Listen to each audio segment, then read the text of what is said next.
നമസ്കാരം. വിജയാസ് പ്ലാനിലേക്ക് സ്വാഗതം. ഞാനിന്ന് ഇവിടെ തയ്യാറാക്കാൻ പോകുന്ന ഒരു കാബേജും സവാളയും പച്ചമുളകും കൊണ്ടൊരു പക്കാവടയാണ് തയ്യാറാക്കാൻ പോകുന്നത്. ആദ്യം തന്നെ ഞാൻ ഇത് അരിഞ്ഞെടുക്കാം. എല്ലാം ഞാൻ കാബേജ് നീളത്തിന് അരിഞ്ഞെടുത്തു, സവാള ഒരെണ്ണം നീളത്തിന് അരിഞ്ഞെടുത്തു, 2 പച്ചമുളക് ചെറുതായിട്ട് അരിഞ്ഞെടുത്തു, കറിവേപ്പില ആവശ്യത്തിനെടുത്തു. ഇനി നമുക്ക് തയ്യാറാക്കി നോക്കാം. ആദ്യം തന്നെ നമുക്ക് കാബേജ് ഇട്ട് കൊടുക്കാം.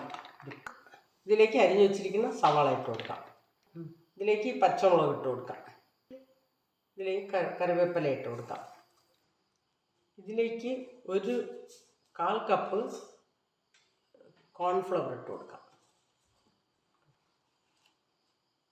ഇതിലേക്ക് വലിയൊരു ടേബിൾ സ്പൂൺ അരിപ്പൊടി ഇട്ട് കൊടുക്കാം. ഇതിലേക്ക് 1/2 സ്പൂണ് നമുക്ക് ഗരം മസാല പൊടിച്ചത് ഇട്ട് കൊടുക്കാം. 1/2 സ്പൂൺ മുളക് പൊടി ഇട്ട് കൊടുക്കാം. ഉപ്പ് ആവശ്യത്തിന് ചേർത്ത് കൊടുക്കാം.